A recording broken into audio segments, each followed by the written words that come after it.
It's an evening with Tim Kurkjian, Hall of Fame baseball writer Tim Kurkjian. Thank you, Jeff. So the day I found out that I won the award from the baseball writers, I was at the Harris Teeter grocery store in the self-serve checkout line when I got the call from the Hall of Fame saying, "You won the award." And I started to cry in the middle of the Harris Teeter. It was really embarrassing.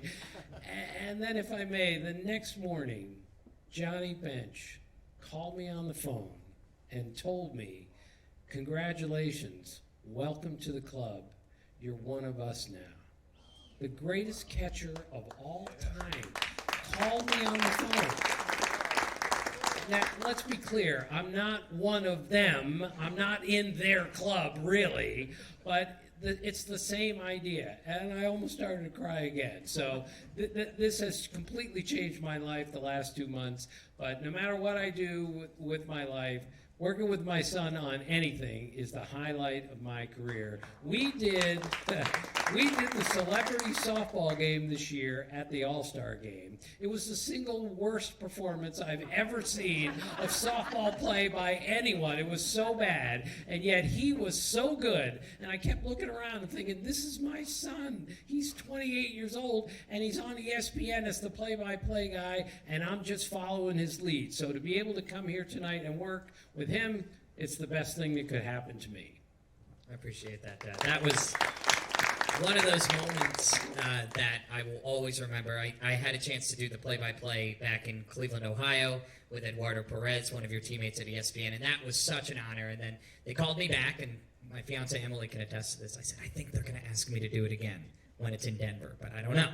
So I get the call, and I'm like, we're going to do it. We're going to do it. And then he tells me, the boss at ESPN, that I'm going to get to do it with my dad. And I cried on the phone. Not exactly a good professional. You said, was that a yes? I said, yes, it is. Yes, I'll do it. And it was one of those moments that it was so special, and it was so much fun. And, I want to go up front by saying, as Mark said, 100% of your ticket is going to the ALS Association of Nevada. And I want to go right up front and tell you why we're doing that. If you've listened to the radio show, if you follow me on social media, you might have heard the unfortunate news. My uncle, my dad's brother, and best friend, they're born in the same year. They're truly Irish twins, January and December of the same year, was diagnosed with ALS last summer. And if you're unfamiliar with the disease, also known as the Lou Gehrig's disease, it's difficult. It's difficult, and I don't want to go into the details of it. I know we have representatives and people from the ALS Association, and thank you for being here. I'm glad we get to do this for you. But it's been difficult on our family, and my dad cares about family first, only. And I'm going to embarrass him for a second and to say, when he's doing all the stuff that we get to see on ESPN, when he's writing these books, when he's doing all this, up until July of last year, he was also taking care of his grandmother. Or his mother, my grandmother, who lived in our house since I was 15 years old. So he's caretaking for his mom and doing all the stuff that we love. And then, he deserves to be in the Hall of Fame of Sons, if you ask me, because he is so caring, and he would sleep in the same room in a separate bed to make sure that she could sleep at night. And it's the promise he made to his dad. And for me, I love what he does. I look up to him professionally as my hero, but personally, he is my hero for that, because he is just absolutely an incredible man. And I hope we get into stories like that. I hope we learn a little bit more. So back to Uncle Matt and ALS, and he was diagnosed last summer, and I had a really bad Monday, and Emily, my fiance, can tell you, and that at 4:30, I called the ALS Association of Nevada in tears. I said, can I help? And they said, we have a walk next week. Can you host it? And I said, absolutely, I would love to help. And then we got tied in with this. But, Dad, you've kind of been firsthand, Uncle Matt, talk about kind of what's been going on and your relationship with him. Right. Well, my brother Matt is my best friend, and he lives right around the corner, and he and I took care of my mother right to the end. And my brother was a really good college baseball player, and he's only a little bit bigger than me. So the only story you really need to know about my brother and how much people love him is that when he played at Catholic U, he was a really good player. And the Catholic U baseball team this year played one game in the spring on April the 1st or October the 1st, sorry. And the coach of the team made sure, without my brother's knowledge, that everyone on the Catholic U team wore my brother's college number with my brother's name on the back of their jersey. And my brother threw out the first ball, and he has ALS, and he still found a way to make an athletic first pitch in that game. And then he looked around at the whole Catholic U team, not to mention his entire family, and we were all wearing Kurkjian jerseys with number 2 on the back. And that's the only time I've seen my brother cry during this whole ordeal. That's how much it meant to him that the coach and those teammates would say, "This is all for you, Matt." So that's it for my brother Matt. He's going to make it through this. He's the strongest man in the world. God bless him. We can go to that 4th photo in the stack because I want to tell a quick story, one more about Uncle Matt, because there's our family, first of all. That's my dad. This picture here, you can see my dad and his 2 brothers here. This is Uncle Matt in the middle, his oldest brother, Uncle Andy, and then my dad. And we're all wearing Bournemouth Open ALS Association of Nevada shirts. My mom pressed on, and we did a golf tournament because it's all about competition in this family.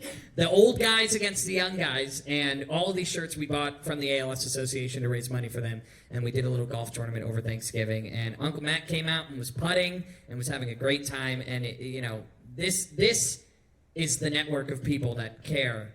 And anybody who knows of ALS or any other disease for that matter, this is what makes people get better. This is the support system right here. So I wanted to share that photo with everybody. So my brother Andy, who you also see there, is in the Hall of Fame at Catholic University, and so is my brother Matt, because they were so good. So I used to jokingly tell them, I'm the only Kurkjian boy that wasn't good enough to play college baseball. And then when both of them went into the Hall of Fame, I jokingly said, I'm the only Kurkjian that's not in in anybody's baseball Hall of Fame.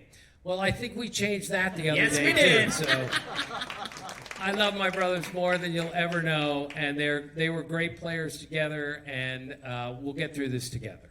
Let's talk about that. Let's talk about baseball. Thank you, Emily, for that photo. Let's talk a little bit about baseball. You're going in 2022 Hall of Fame class with a man who I think you draw a lot of comparisons to, David Ortiz. Yeah, I'm pretty sure this is going to be the greatest disparity in size between a player inducted and a writer inducted in the same year. I think I'm giving up close to 200 pounds to Big Papi. And this is nothing to brag about, but I did a post-game interview with him once after he got the game-winning hit, and I'm at ESPN asking him all these questions. And as soon as we're done and we're off camera, he literally takes me and lifts me up over his head because I'm so little and he's so big. So it'll be quite a thrill to go in with Big Papi, not to mention Jim Cott, Tony Oliva. Jim Cott, one of the great pitchers ever. Jim Cott texted me the day I got in, and he said, "We're going in together. We're connected forever." Jim Cott sent that to me. It was like unbelievable that he would do that. But this is what happens in baseball. If you spend your whole life covering the game like I do, you kind of get connected like that to the players. It's really, really neat. Well, there's an intimacy. I see it firsthand with country radio. There's an intimacy that we get to have with these artists that they remember. A great example, Jordan Davis, if anybody knows him. We, the Coyote staff, thank you, Coyote staff. I see you all out there. Thank you so much for being here. We were actually with him when he found out he got his first #1 single. We were with him when he got the phone call. And that's like the ultimate thing right there for an artist right there, get your #1. And so the relationship you have with these players, I feel like a lot of the times, even myself, I've asked you, oh, is he a good guy? When we're talking about whatever player it is. For you in your career, 45 years of covering this game, who is one of those guys that's an underrated, great guy that nobody really talks about? Well, I think we talk about him a lot, and it's a little before a lot of people's time, but Cal Ripken is probably the most remarkable player I've ever been around. I've never met anyone more analytical than him. I've never met anyone who's really smarter than him at the game of baseball. And his competitive nature is just so ridiculously high. So I should never tell you this because it's a raging conflict of interest, but I ended up playing basketball with him in the off season a bunch of times in the mid-'80s. It never should have happened, but it did. But after playing with him a bunch of times, just to show you how competitive he is, if we were on opposite teams and his man was late getting down on offense, he used to love to harass me all the way down the court, from end line to end line, in the smallest pickup game you could possibly imagine. And I couldn't understand, you're going to play the next game whether we win or lose. Why are you playing this hard? Finally, I looked at him and I said, would you please just leave me alone? You're 100 pounds more than me. You're a foot taller than me. Leave me alone and let me play. And he goes, no, I'm not leaving you alone, like that. That's who he is. So recently, I just found this out. Joe Orsulak, a former teammate with the Orioles, was a great ping pong player as a high schooler, like a 3-state champion. So Orsulak told me that he went to a party with Cal Ripken not too long ago, and he beat Ripken in ping pong in 24 consecutive games. And Ripken, who's well retired, well into the Hall of Fame, would not leave the house until he beat Joe Orsulak. And Orsulak said, he beat me in the 25th game at 2 o'clock in the morning. And then he went home. And that's the common denominator of every great athlete I've ever covered. Their competitive nature is so far off the charts, it's unbelievable. Tito Francona, the manager of the Indians, told me, not to switch subjects too much, he managed Michael Jordan in the minor leagues in Birmingham for 1 year. And he told me on the team bus, they would go from city to city on the Jordan Cruiser, they would play Yahtzee on every trip. And Jordan, they would play for money, of course. And Tito told me, he says, I'm making $29,000 a year. Michael Jordan is the greatest basketball player of all time and one of the richest men in America, and he's cheating to beat me at Yahtzee because he can't bear to lose. This is how they all are. This is the difference between really good players and great players, and that's why Cal Ripken is one of the 3 greatest shortstops of all time, because he wants to win a pickup game in basketball as much as anyone I've ever seen. That's who these guys are, and that's one reason I admire them so much.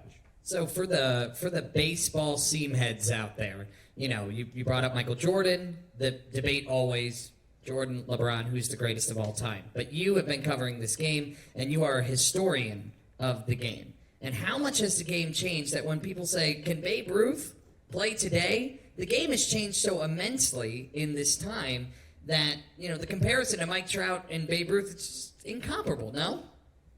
Well, I'm way in the minority on this, but I think Babe Ruth is the greatest player of all time.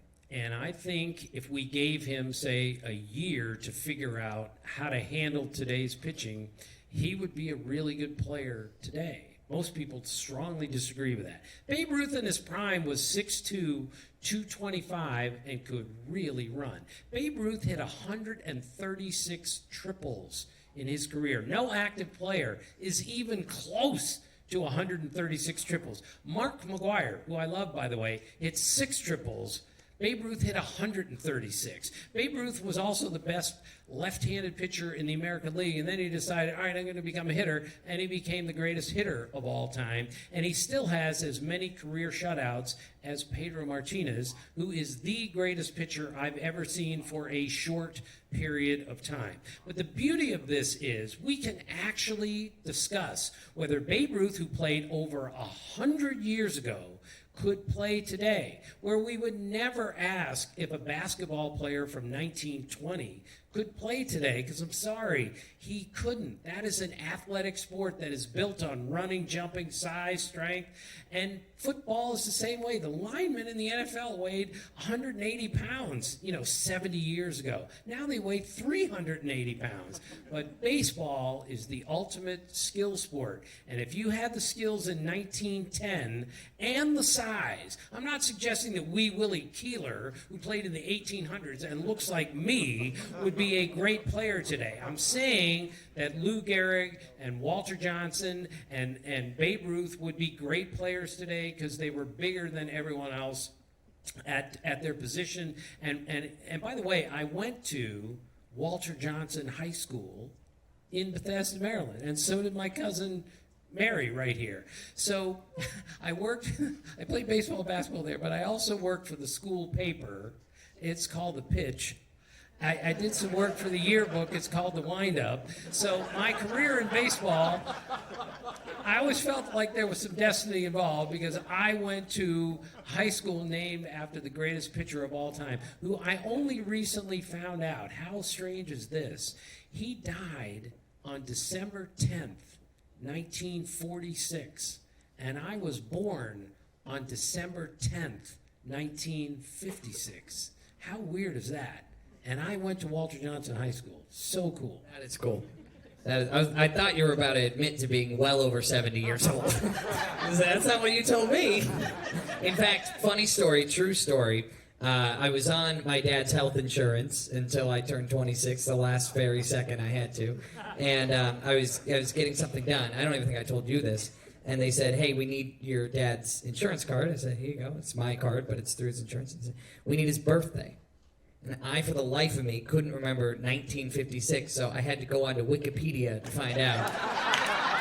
And I don't think a lot of people can say, and I looked it up, Tim Kurkjian was born in Bethesda, Maryland, December 10th, 1956. I always have that as a backup, just in case. I think I still pay his cell phone bill, and he's 28 years old, all right? Jeffrey once called me a ATM machine with nose hair, so I think that kind of sums up our relationship when it comes to money. So, well, Dad, I can't thank you enough once again. I want to go and take it backwards. Your relationship with my grandfather, your dad, because all you did was talk baseball. You went to Walter Johnson High School. Your two brothers played up and through college, are Hall of Fame college baseball players. Talk a little bit about Pop, the first Jeff Kurkjian. Who I have the privilege of being named after. Talk about a little bit about your upbringing that led you to a Hall of Fame baseball writing career. Yeah, my dad was a really good player growing up, and he loved the game and had an unusual feel for the game, and he taught this to his three sons. He gave us a love and a feel for the sport. This is the only language we spoke in my house growing up. And he was a PhD in mathematics, undergrad at MIT. So when you hear me or see me writing all these these strange statistics, it's because these came from my father. I can't tell you how many times he and I would sit down with the baseball encyclopedia when I was 10 years old, and he would show me, look what Ted Williams did in 1941, or look that Joe DiMaggio hit 361 homers and struck out 369 times in his career. This is the stuff I learned from my father. All these lessons, and from my Uncle Bob, Mary's father. It was really important to me, but my dad was also a really funny little man. So this used to happen routinely at my house. We're young, and when it's too cold to go outside to play baseball, my dad is in the living room showing us how to make the double play.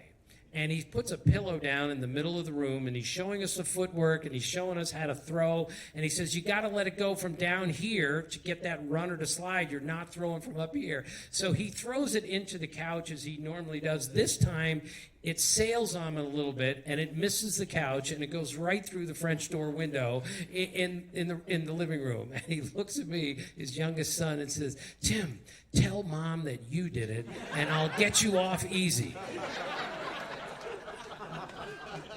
That was my dad, and if I may, again, I grew up to stories of Ted Williams and Lefty Grove and Jimmy Fox. So in 1982, I'm covering the Rangers, and it's Old Timers Day at Fenway Park.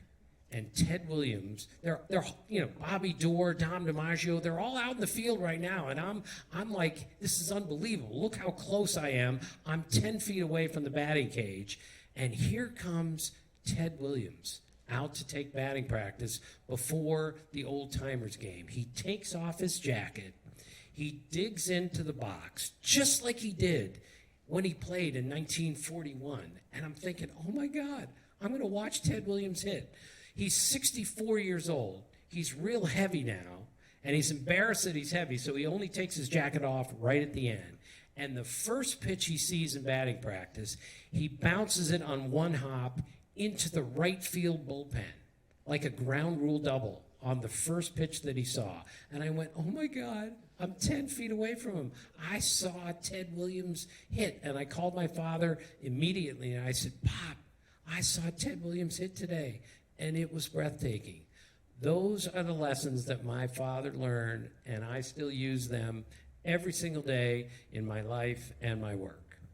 You know, what's funny about that story is Dad and I once were just chatting, and he gave me his top 5 life moments. Birth of me and my sister are 2 and 3, and I said, what's number 1? Marrying Mom? He said, I saw Ted Williams one hop it into the right... Now, Dad, one of my favorite stories, and if you don't mind, I'm going to take it because I was on the back end of this, is, we have a lot of fathers and sons here. We have a lot of people that is such a bond, daughters and sons, daughters and fathers who experience the love of baseball together. So, speaking of my grandfather, we had a dog who one day, I've heard my dad curse twice in my life. One of them was when my dog ate his baseball glove, a glove that he bought with his dad. And I had heard some words that I had never understood as an 11-year-old at that time, and it was scary. I didn't know what was happening. Anyway, that Christmas, my Uncle Matt went out and bought him a brand new A2000 baseball glove, wrapped it up, put it under the tree. Okay. I, not talking to my Uncle Matt, went with my mom, and we bought Dad a brand new A2000 baseball glove, put it under the tree. Dad comes home from the winter meetings in December and bought himself a brand new A2000 baseball glove. In his mid-50s, he bought a baseball glove, and it ended up being the funniest morning, Christmas morning, that I will ever remember. And to think that even at that age, that baseball glove meant so much to him. I still have one of the A2000s that sits in our house right now, and you have the other one. I don't know what happened to the third one when I tell the story. Look, if you don't know, the A2000 is like the best glove ever. Like every middle infielder in the major leagues uses an A2000, and I had 3 of them, which means it was an A6000. I mean, that's how important this was to me. But that's a father-son thing, and this is another thing, not to go too far the other way. But the whole father-son thing, me and Jeff, my dad and I, is just so special, especially in baseball. I'm going to tell you a story that's got a bad word in it, but this seems to be the right time to do it. It's going to be the third time, folks. Third time I hear it. Right. You're going to hear a bad word for the third time. So Pete Rose went to prison for 6 months, follow me here, for tax evasion. He gets out of prison. He's 51 years old. His son, Pete Rose Jr., goes to pick him up at the prison. The first thing that Pete Rose says to his son is, after being incarcerated for 6 months, is there a batting cage near here? And Pete Jr. goes, yeah, there's one right down the road. So the first thing they do after he's been in prison for 6 months, is he goes to the batting cage. He goes to the proprietor and says, what's the fastest machine you have here? And the proprietor goes, there it is, 85 miles an hour. If you haven't seen 85 lately, that is really flying, okay? Pete Rose steps in the box. He's been in prison for 6 months.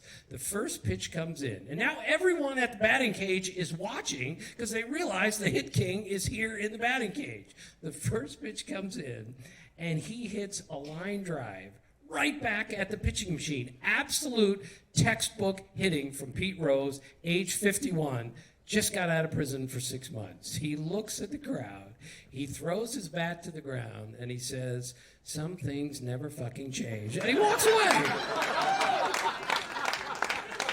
So you don't have to love Pete Rose. He's made some terrible mistakes in his time, but don't you ever question how much he loved the game and how good a player he was at playing the game. I want to take a second. We're going to do a Q&A at the end, so start thinking of your questions. We're going to have a microphone we're going to pass around because I know probably a lot of people are dying to get their baseball questions answered. I just found out from cousin Mary Shavodian that the third A2000 is in her possession. So we found the missing A2000, folks, which is great. I was talking with, I was so glad we both got to walk around and meet people and talk to people before the event. I was talking to my friend Scott, and he mentioned an article that was written by your fellow baseball writers about you getting elected and your character and what kind of person you are. And they said the person that you see day to day in the clubhouse, at home, whatever it is a totally different human being than the one they see on the basketball court, which is a competitive, very serious man. Takes me to the second time I heard my dad curse, which was in college. We were doing a father and son basketball game, and it was a pretty close game, and he walked the ball up, and of course, the two shortest guys have to guard each other. I'm not guarding anybody else at that point. When you're both 5'5", you should probably guard each other. And he's not paying attention. I take it off of his dribble in half court in front of all of his friends, run down, score a layup, bump him at the end to score the layup. And he said some words that will not be repeated. And then he proceeded to score 7 of the next 9 points for his team, completely embarrassed me, and didn't say a word in the car on the ride home. And I think that just speaks wonders to the competitive nature that even though, you know, you say your brothers are the athletes, you have that competitive nature and that spirit. You may not be a former major leaguer, but you understand the spirit of competitive nature in the game that you cover. Well, you better have that competitive nature if you're going to be a beat guy in the 80s like I was, covering a major league team. Because back then, the newspaper business was a hot commodity. It was a great job. When you covered a team like I did for 10 years in the 80s, and you're going up against the competition every day, I got my brains beat out the first year on the beat. I missed story after story, not because I didn't understand baseball, I just didn't know how to do the job.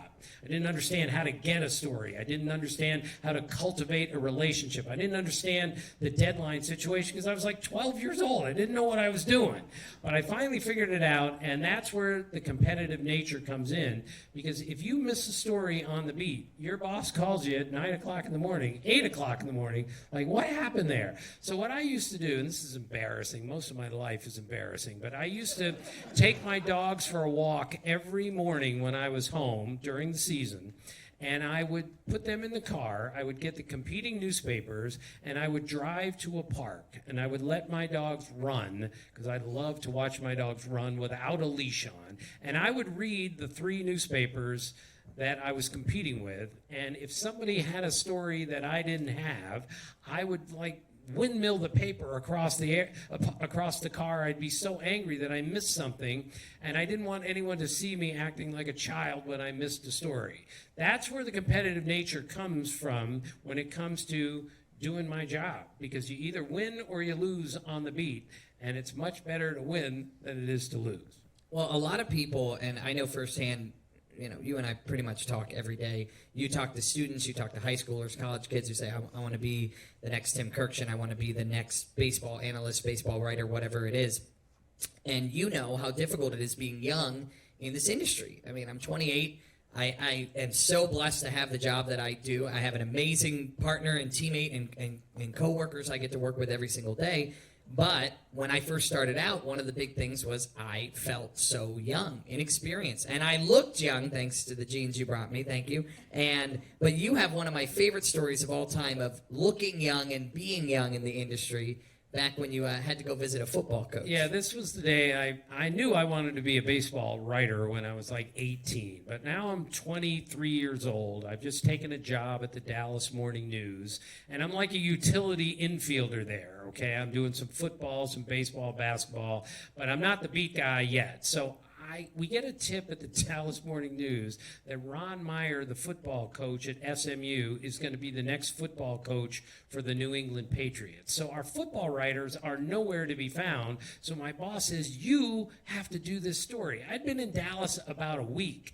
I had no idea. I didn't know Ron Meyer from Oscar Mayer. So I have to do this story. I call him on the phone 50 times. Clearly his phone is off the hook. And my boss goes, you have to go to his house and talk to him. Now it's 10 o'clock at night. I don't even know where my house is, let alone his house. But I finally find it. I get to his house at about 10:15. And again, this is 1981. I'm even smaller then than I am today, if that's possible. And I'm looking really way, way younger than I look like I'm 14 years old. So I knock on the door. He comes to the door. I recognize at least his face because I'd seen his picture. And I say, hi, I'm Tim Kurkjian with the Dallas Morning News. And he goes, oh, okay, how much do we owe you this month? So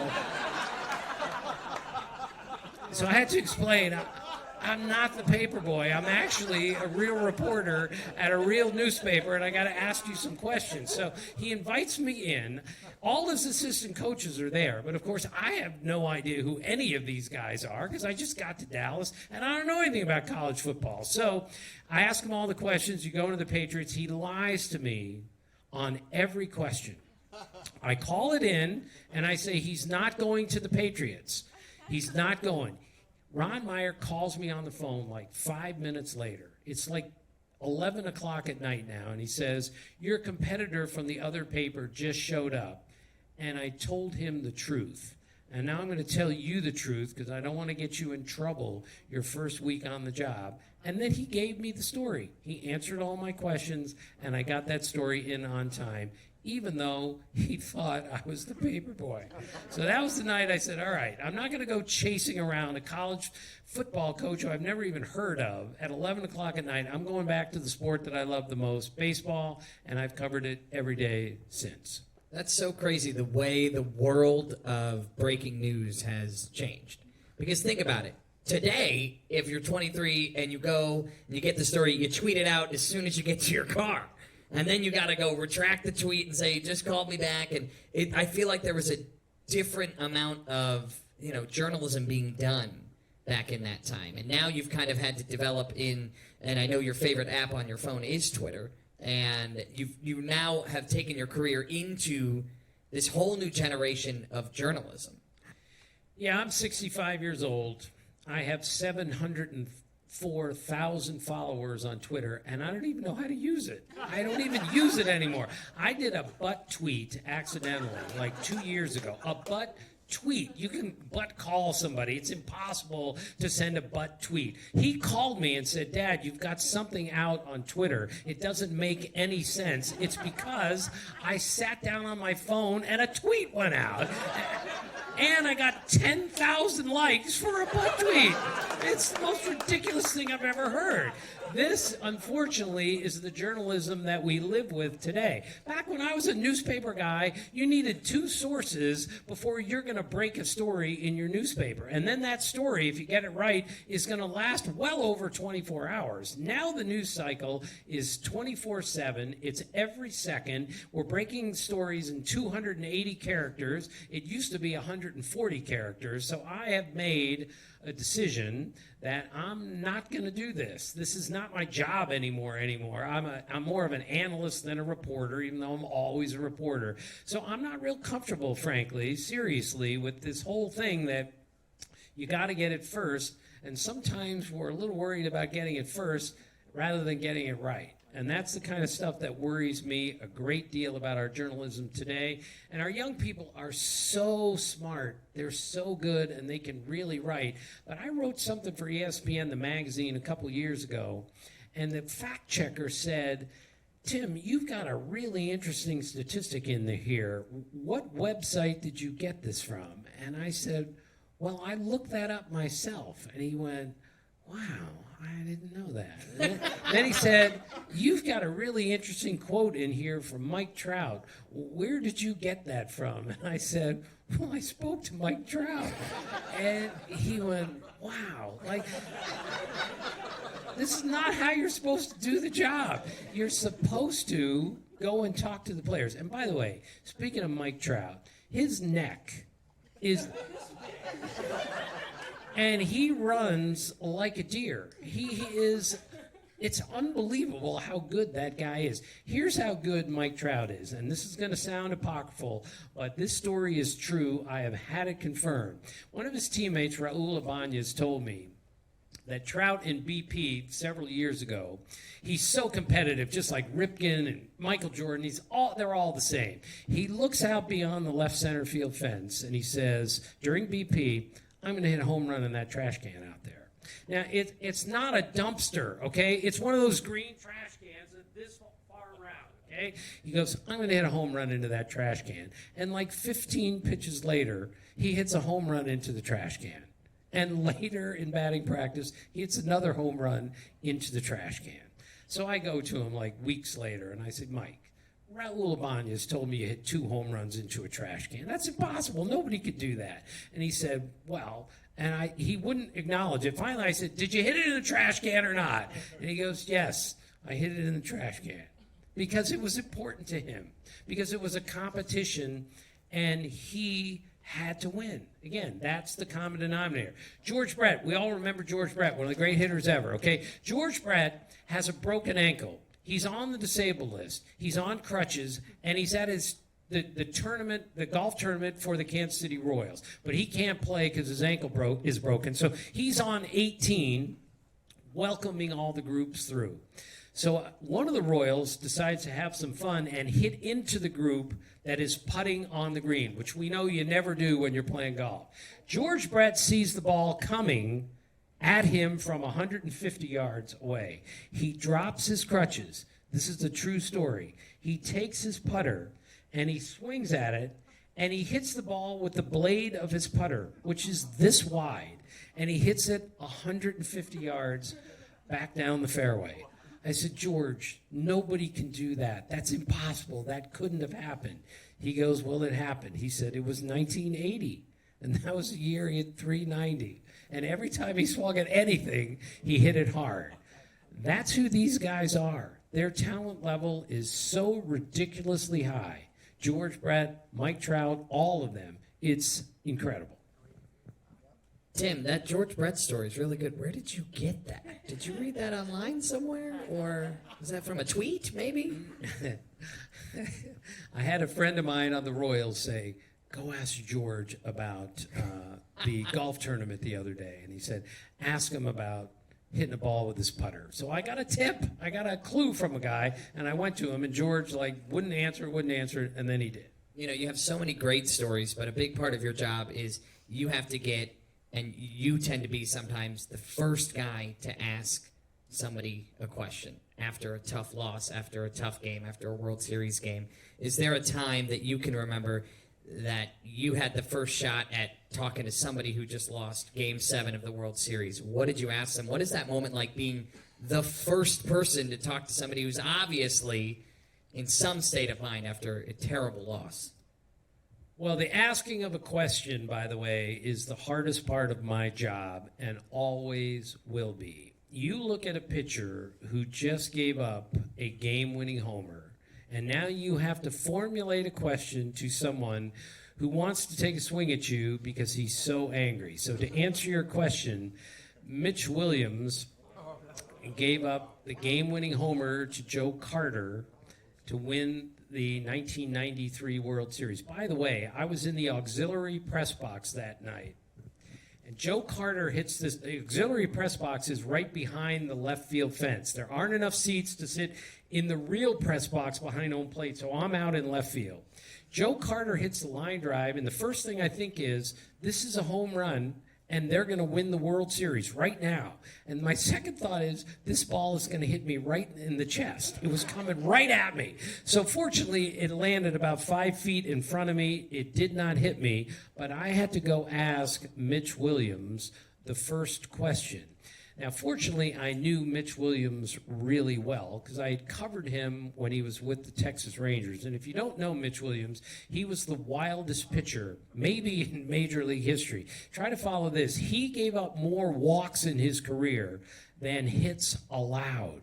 No one has ever pitched as many innings as him and walked more batters than he allowed hits because you couldn't hit him. He threw so hard, but he walked everyone because he was so wild. So he once told me his brother Bruce was wilder than he was. And Bruce was a pitcher also. He pitched in the minor leagues. And Mitch told me once that he said, when we were kids, we'd go out and play catch, like when we were 15 years old, the front yard. And when we would go out to play catch, the mothers would run down the street and say, "Get in the house, kids. The Williams boys are playing catch. You're going to get killed. Get off the street."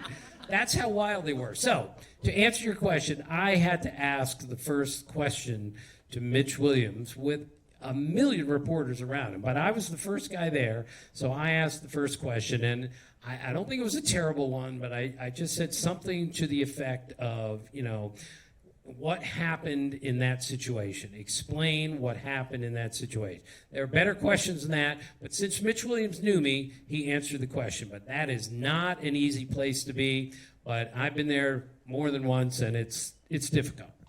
Your Hall of Fame baseball career, a huge amount of that was spent driving around different places that we would visit when I was growing up, whether we were maybe visiting the Outer Banks or we were in Arizona for spring training or whatever it might be. And Dad had to find a local newspaper because every single morning for how many years you cut out every single box score, pasted it with Scotch tape into a writer's notebook, and then stack them up where most people would put shoes in a master closet. Those were his notebooks.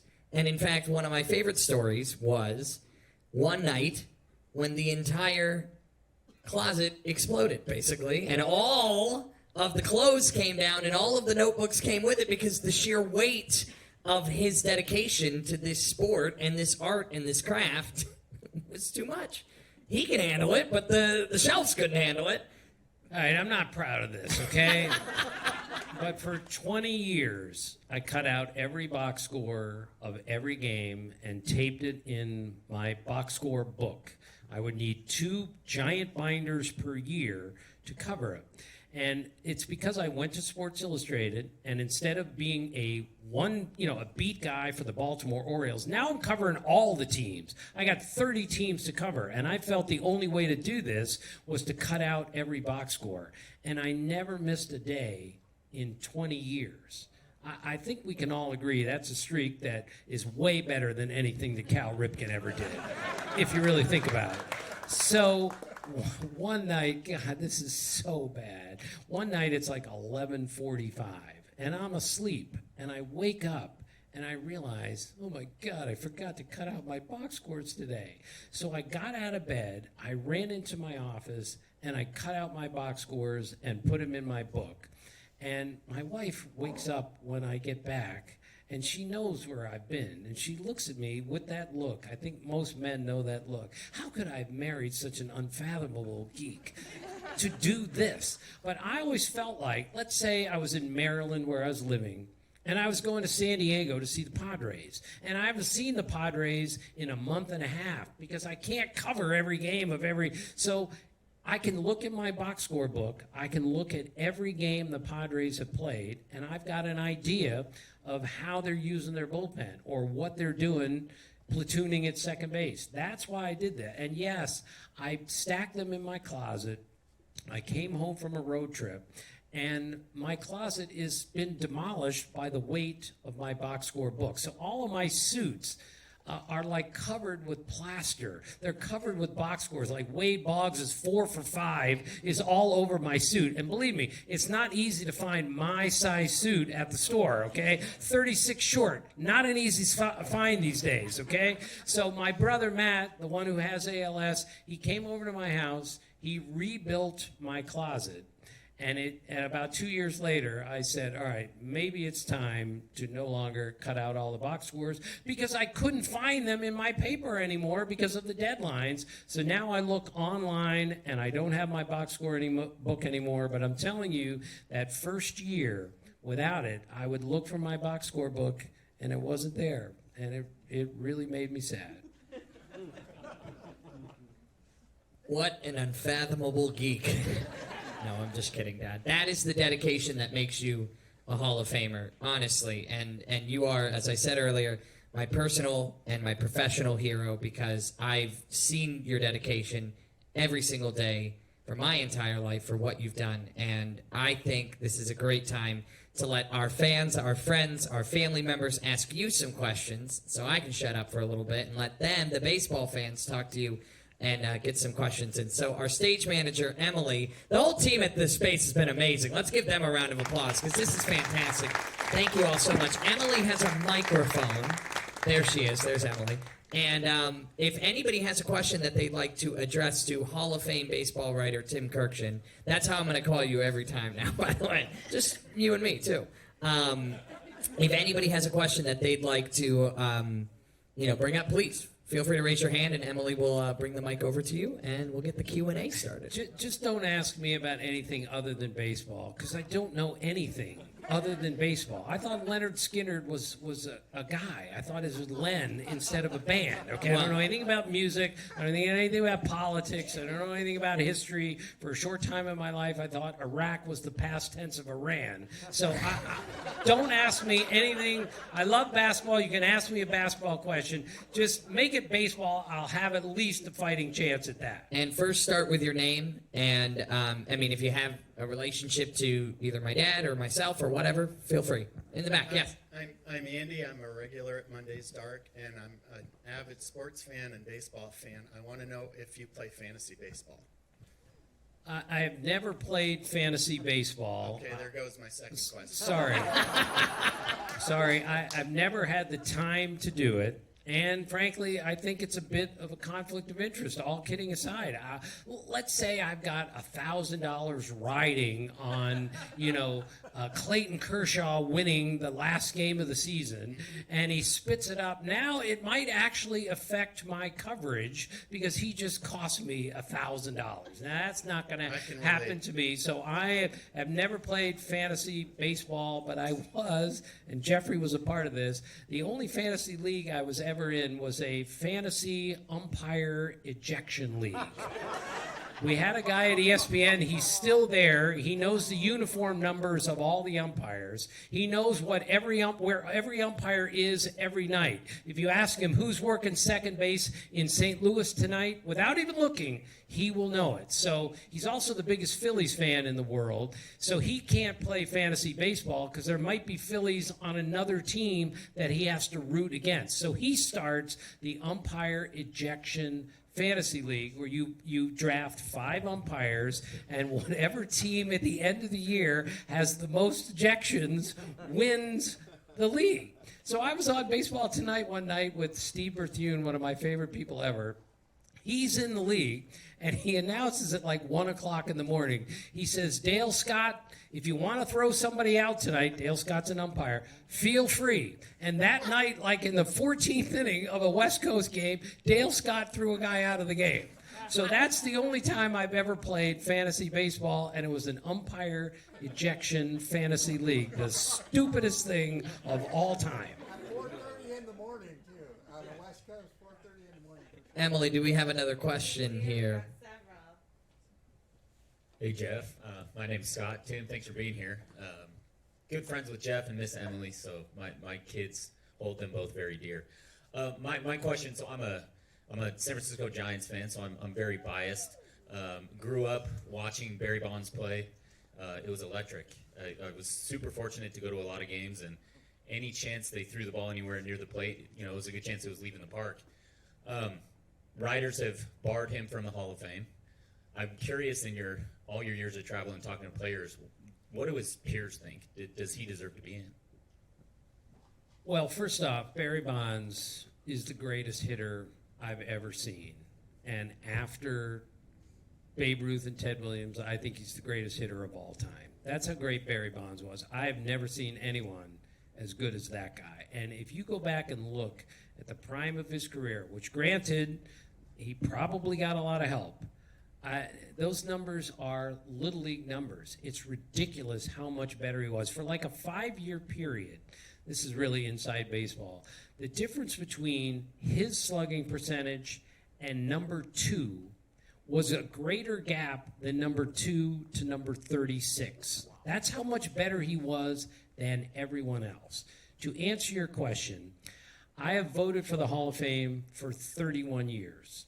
I voted for Barry Bonds every year he was on the ballot. And I'm here to tell you, I was never particularly proud of that. And I'm not even suggesting for a second I was right. However, it just seems to me that the time that he and Roger Clemens played, there was this tacit agreement in Major League Baseball that nobody's checking, nobody's testing. A lot of guys are doing this. The teams are even encouraging the players to do it. So I'm not going to punish Barry Bonds for doing something that appears to me a bunch of other people were doing. Barry Bonds went from 36% to 66% in his 10 years on the ballot. Now he's off the ballot forever. The writers will never get another chance to vote for him. In December, he likely will go on the Today's Era Committee ballot. That's a 16-person committee, and if you get 12 out of 16 votes, 75%, you will go in the Hall of Fame. That's how Jack Morris, Alan Trammell, Harold Baines, Jim Cott, Tony Oliva got in there in the last 3 or 4 years. So he has a shot at that. But to answer your question, I have found being on 3 of those committees where you're sitting next to Hall of Fame baseball players and executives and a few members of the media, I have found that the former players are going to be harder on any sort of player with PED suspicion than even the writers are. So this thought that Barry Bonds is going to just skate in on the first ballot on a new committee, I'm not sure that's going to happen. I think the ex-players are angrier than the writers are about this. So it may be a while before Barry Bonds gets in, but I'm telling you one more time, I have never seen anything like him. You could not beat him on the inside part of the plate. And at the time that he started, it appears, doing PEDs, he had already won 3 MVPs. He had 400 homers and 400 steals. Nobody has 400 steals now. That's how dominant he was. And yet the problem is, my friend Dan Shaughnessy, who writes for the Boston Globe, he writes this. If in golf, if you shoot 33 on the front 9 and you cheat on the back 9, you're disqualified for the round. It's very difficult to argue with that also. But this is baseball. Guys are encouraged to cheat to play this game. In golf, you call strokes on yourself. It's a different animal. So I'm not sure where Barry Bonds is going, but I think we're going to keep having this discussion for several more years, and it makes the writers look really bad. And this worries me. Every year, we have the Hall of Fame voting come out, and who gets pounded more than anyone? The writers do. Baseball was in charge of this terrible situation. Baseball allowed it to happen to some degree, and now they've taken this impossible issue, what do we do with the steroid guys, and flipped it in the laps of the writers and said, you guys figure this out. And I can tell you, we haven't figured it out yet. This is the hardest exercise, the hardest process I've ever had. And I don't want any sympathy for that. But I'm telling you, every time I hand in my ballot now, it is very unsatisfying for me because I know I didn't get this right. Because there are no more right answers. If I vote for Barry Bonds, then I condone using steroids, which I don't. If I don't vote for him, then I've left the greatest hitter most of I've ever seen, and I'm a moral arbiter, which I'm not comfortable doing. There are no more right answers. We need a better way to do this, and it's really hard to do.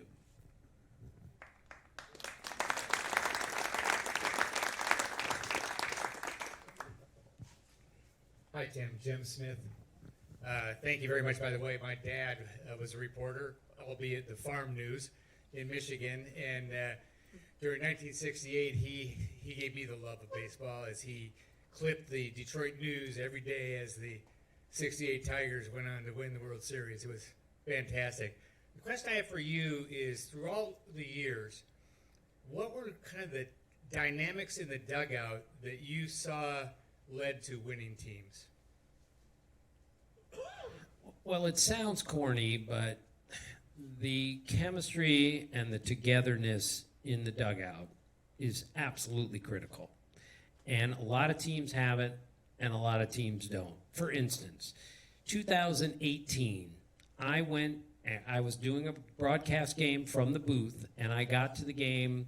It was a Phillies-Red Sox game in Philadelphia, and I got there at 1 o'clock for a 7 o'clock game, which is standard for me, okay? I have nothing else to do with my life, so I get to the park 6 hours early. They're playing a simulated game at the Philly Stadium, the Red Sox are, because Eduardo Rodriguez is coming off the disabled list, and he needs to throw a simulated game against his teammates. 18 different Red Sox major leaguers were in uniform for a simulated game. Usually 2 or 3 show up for something like this. They take their at-bats, let Eduardo Rodriguez get some pitches in to see how far along he is. 18 Boston Red Sox were there that day. I went to Alex Cora, the manager, and said, Alex, I've never seen anything like this. There are 18 players here today, 6 hours before the game starts. And he goes, well, that's what makes this team so special. No other team is doing that like we do it. And that year, the Red Sox won, 105 games and won the World Series. The chemistry in the dugout is absolutely critical. If you hate the guy standing next to you, it's usually not going to work. If you guys aren't pulling the same rope, it's usually not going to work. So it sounds corny, but if you play together, especially in the sport, you got a really good chance to win as long as you have talent. I know we got a couple Red Sox fans out there. Mike Petrell. I think I saw another Red Sox. Oh, there it is. Jacket over there. Hat over there. Who's our next question? Who do we got, Emily? Where are you? There you are. Hi, my name is Sean, Red Sox fan as well. 2 questions. First of all, I remember the lockout or the strike back in the 90s, and I hate to be the guy that's positive about steroids, not necessarily that I am, but that era really got people back into baseball. I was behind the Green Monster in the 99 All-Star game, and the balls were going over the Monster, over Lansdowne, and onto the Mass Pike. That was an insane time. How do you think we get out of this strike situation that we're in right now? How do you think Major League Baseball will kind of get the fans back into the game? And in a second question, how would you, if there was a way to speed up the game or if there was a way to improve the game as it is today, how would you, if you had full control, how would you change the game today? Okay, that's a lot to cover there, but let me start with Mark McGwire, who hit the ball over that wall several times with the A's and during the 99 All-Star game. So this is a true story. A guy has his car parked way beyond the wall at Fenway Park, and he's locked his keys in the car. And it's like 1990, and he can't get his keys out of the car. So Mark McGwire hits a home run that leaves the ballpark and goes so far over the fence and is traveling at such a great velocity, it hits the guy's windshield and breaks it wide open. And the guy is able to get his keys out of the car because Mark McGwire just hit a hole in his car with a home run. The guy takes the ball out. He is told that was a McGwire homer. He somehow gets it into the A's clubhouse, and Mark McGwire signs it to the guy. Sorry, I'm glad I could help you get your keys out of the car. Mark McGwire.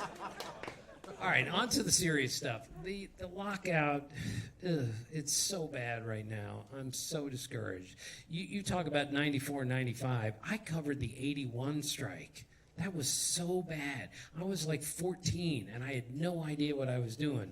But the acrimony, the hatred between the two sides was so bad. 94, 95 was terrible. And it took Cal Ripken in 95, his chase of Lou Gehrig, to start to pull the game out of this morass. And then, of course, it was McGwire and Sosa that really pulled it out. I'm just not sure we have anything like that that's going to pull baseball out of this if we don't come out of this ourselves and quickly. Let's face it. Look, nobody loves the game more than I do, but it's not the game it used to be. Football is king in this country. Basketball is more important in this country than baseball is, and it saddens me to no end. If we start losing spring training games and then we lose part of a 162-game season, that is a really bad situation. I'm just praying that everyone recognizes the damage that could be done if we do have an extended lockout. We're 2 months and counting with no end in sight. And there is so much money to be lost if we lose some games. I don't know how we're going to get through this. So I'm just hoping cooler heads prevail here, but it's very discouraging. And what was your other question about? If you could change one thing about the game to improve it, what would you do? All right. The question is, what's the one thing I would do to improve the game? I've actually given this some thought. Mark Teixeira, former great Major League player, has convinced me to at least consider this, that maybe we should get rid of the shift, okay? First off, we have way too many homers, way too many walks, and way too many strikeouts. And part of the reason is when a big left-handed hitter comes to the plate and he pulls the ball, they play 3 guys on the right side of the infield. Now that guy looks at the field and he says, well, I can't hit it through there because I got 3 guys over there. So I have to hit it over the shift. And that's where he says, now I got to swing as hard as I can. I got to have launch angle. I got to get the ball up in the air. And that's where the walks come from. That's where the homers come from. And that's where the strikeouts come from. So Mark Teixeira has convinced me to at least consider that every play has to begin with 2 infielders on the right side, 2 infielders on the left side, and they have to have their feet in the dirt when the play begins. Now that big left-handed hitter looks out at the field and he sees, well, I could hit a line drive up the middle and it would actually be a hit. Or if I hit a ground ball over there, it would actually be a hit. I think it's worth examining this because, again, too many homers, too many walks, too many strikeouts, and not enough in between. We have so many brilliant defensive players out there, and we don't get to see them too often because we average 18 strikeouts per game. The 1960 World Series, Game 7 between the Pirates and the Yankees, the famous 10-9 win, the Mazeroski game, there were no strikeouts in Game 7 of the 1960 World Series. None. And now we average 18 per game during the regular season and even more in the postseason. That's too many. So maybe if we get rid of the shift, we start to take people who are saying, maybe if I just put it in play, that's going to be a better thing. Got a question? Is that Ransom Garcia on Ransom Coyote Garcia. Country, Hey, everybody. I'm Jeff's music director. I love your boy. He's one of my favorite people in the world, and I love you as well. Roberto Clemente is my favorite player of all time. But this isn't a baseball question. This is actually a personal question. We're talking about family here tonight. What is a life lesson that you have both learned from your parents that you hold with you every single day? Well, my parents taught me that you're going to respect your elders no matter what, whether it's a teacher or a coach or a parent in the neighborhood. It's Mr. or Mrs. It's please and thank you, and there is no other way around it. My father got mad at me twice in my entire life. One when I was a tiny little kid, and one other time, and it's because he didn't feel like I had shown enough respect to an adult while I was a kid. And I followed that forever. All my teachers, all my coaches, if I ever had a problem with them, my father would say, well, they're in charge. You better figure this out. That was the first lesson, the most important lesson that my parents taught me. You're going to respect your elders no matter what. Was that, I think that definitely reflected onto me, and that's something that you taught me very much so. But I think that something that my dad taught me, and it's obviously very unique to our situation. I'm a broadcaster. He's a broadcaster. And stepping my first day at Syracuse University, and they call out roll in a COM 107 class, and 50% of the guys there want to be the next Bob Costas, and they say, Jeff Kurkjian, all of their heads shoot around, and sorry, ladies, none of the ladies turned around. Here I am single in college, and one buddy famously asked me, do you ever tell girls that your dad is Tim Kurkjian? I said, what would that help?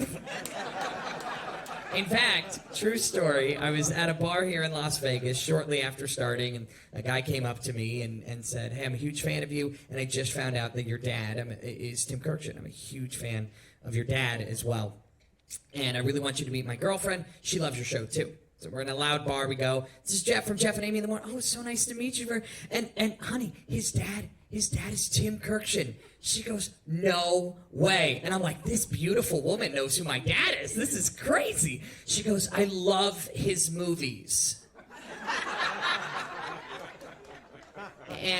And I pause, and there's a moment. She goes, honestly, A Nightmare Before Christmas is the greatest film ever. She thinks my dad is Tim Burton, not Tim Kurkjian. I hope they're still together, but they might have broken up that night. He was so embarrassed. But with that being said, the lesson my dad taught me with our unique relationship being in broadcasting, and I'm no stranger to the fact that my dad's a broadcaster, but he always told me one thing, and I've held it in my heart every single day, is he said, Jeff, this is business about knowing people. Connections are what make great careers. However, I may be able to put your foot in the door, but you need to walk through the door and stand on your own 2 feet. And that was something that I always really held close to me. And obviously it's a very unique, advice that my dad gave me, because maybe you don't follow in your dad's footsteps in the same career path or in the same business, but it's something that I think he always instilled such a confidence in my own ability as a broadcaster, and always would tell me and always would be honest with me, you got to do this better. Even this morning, he told me politely, hey, Jeff, I think it's Groundhog Day, not Groundhog's Day that you just mentioned on the air. And he fact-checked me, and he was right, absolutely. But he's always there. He's my biggest supporter, my biggest teammate, and he always reminded me that you need to do this on your own. You need to stand on your own 2 feet and be your own broadcaster in your own way, and I've always appreciated you for that. And people get a little confused, the Tim Burton thing. I was in an airport once, guy stops me dead in my tracks. This happens all the time. And he goes, I've seen you before. Don't tell me where I know you. I know you. I've seen you before. You work at Applebee's, right? And no, I don't work at Applebee's. So I had another guy come up to me, and I watched him. He was like circling around, and he comes up to me and he goes, do you work at the bike store? And I said, no, I don't work at the bike store. And he's, God, I've seen you before. Then he takes another lap around, like about 20 seconds, and he comes back and he goes, I really like you on Baseball Tonight. So either he figured it out in those 20 seconds, or he actually thinks I work on Baseball Tonight and I work at the bike store. Like I'm fixing a chain in the morning and then I'm breaking down a game at night. So it can be confusing when you see somebody that you haven't seen in a while and you can't put them together. Yes. One of the best birthday presents my dad ever got was actually from Mary's sister, I believe, Amy. That year after the Applebee's story came out, Dad unwrapped a Applebee's official polo with Tim underneath the logo that we still have today. Timmy. It said Timmy on it. What am I, 6? Timmy. Let's tell you about the onion flour we have tonight. All right, next question, Emily. Where are we at? Oh, there we are. Tim, thank you for being here. My name is Steve, and I live here in Vegas, but I'm originally from California, the LA area, and I grew up an Angels fan. I'm a lifelong Angels fan, but the first 4 years of my baseball life, I'd say I was born in 67, up through 73, 74, I was a Dodgers fan.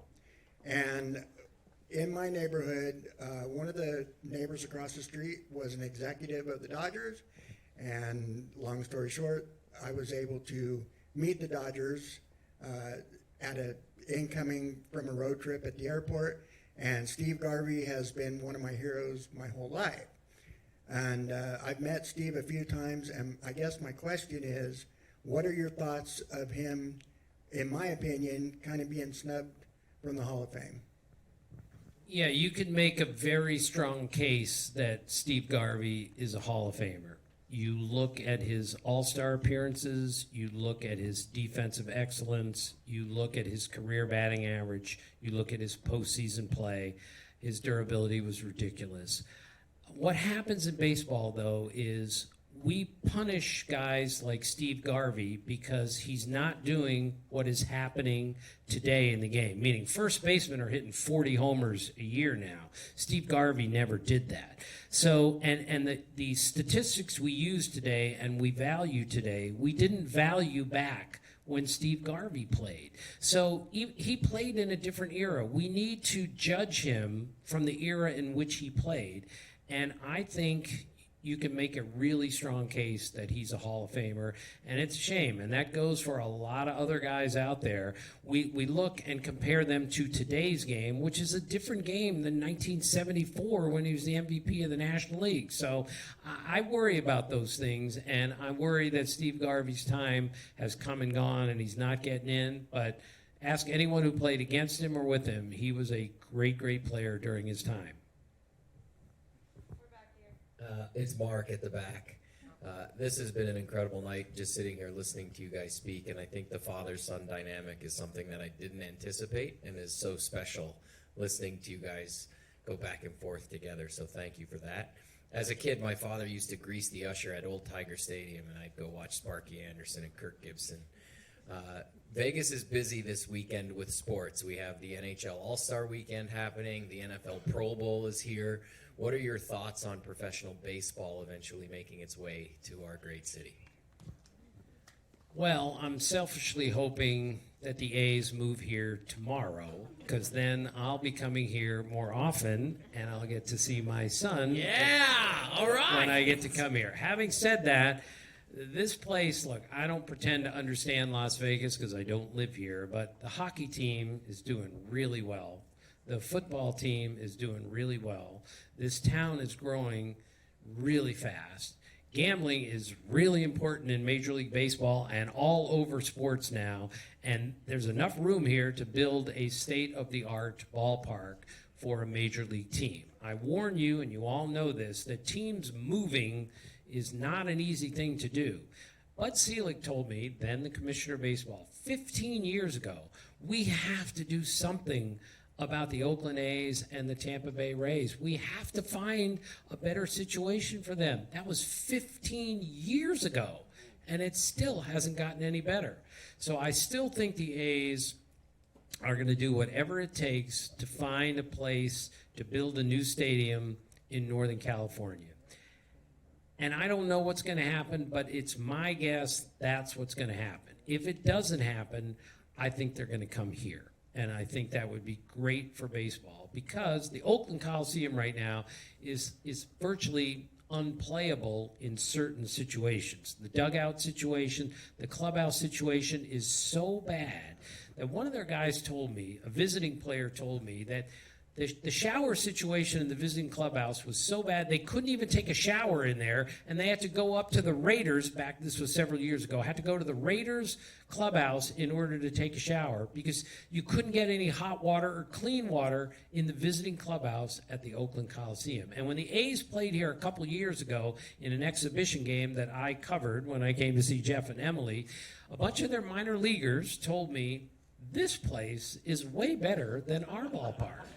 And that just can't happen, that a AAA ballpark is better than a Major League ballpark. But that's what we have here. So there's still a long way to go here, and getting out of a lease and moving just doesn't happen very often in baseball. But it's possible here, but I think the A's are going to try everything they can to stay. I would say it only happens when you build a stadium in Summerlin, right? When a AAA stadium can be that beautiful and that incredible. Well, listen, we want to keep tonight going, but we definitely want to, break from the stage, let people mingle and talk. And we did have a minor crisis. Dad's flight got canceled for tonight. And so we rebooked him on a different flight. Unfortunately, I could not print out his boarding passes, so we had to learn how to use the Apple Wallet, but we figured that one out before the show. So we're good with that, I right? repeat, I'm 65 years old, okay? Give me the ticket like a paper ticket in my hand. Mark, can we use your so printer? I can go to the gate and show it to the gate agent, as opposed to that poor guy in front of me who is fumbling to find his phone. Now he can't find that little space on his app. He can't find his app. It takes him 12 minutes to check in. And then, of course, you get behind him on the plane, and he's trying to put his suitcase up, in the overhead compartment. Then he folds his jacket like it's the flag at Arlington Cemetery, and it takes him 40 minutes to get on the plane. That's why I need a paper ticket in my hand. I need to get to the airport 2 hours before the flight leaves so nothing bad happens. This is my curse in life, and being my age, this is what I can't help it, and I'm sorry about that. I was trying to wrap the event and opened up that can of worms. So we're going to stick around for a little bit. Dad doesn't have to go anywhere just yet, and I want everybody to be able to mingle. I haven't had a chance either to thank everybody who came out here. And honestly, from the bottom of our hearts, I know it speaks for the both of us. Thank you so much for being here. This is all. And last thing for me, I met a woman tonight named Teresa, and she told me that her grandmother and her father died of ALS. And she heard that I was coming here tonight, and we were going to try to raise money for ALS. She gave me her card and said, "You call me anytime you want.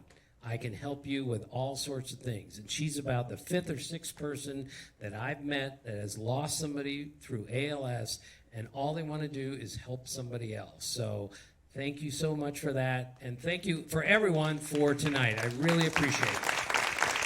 Thank you.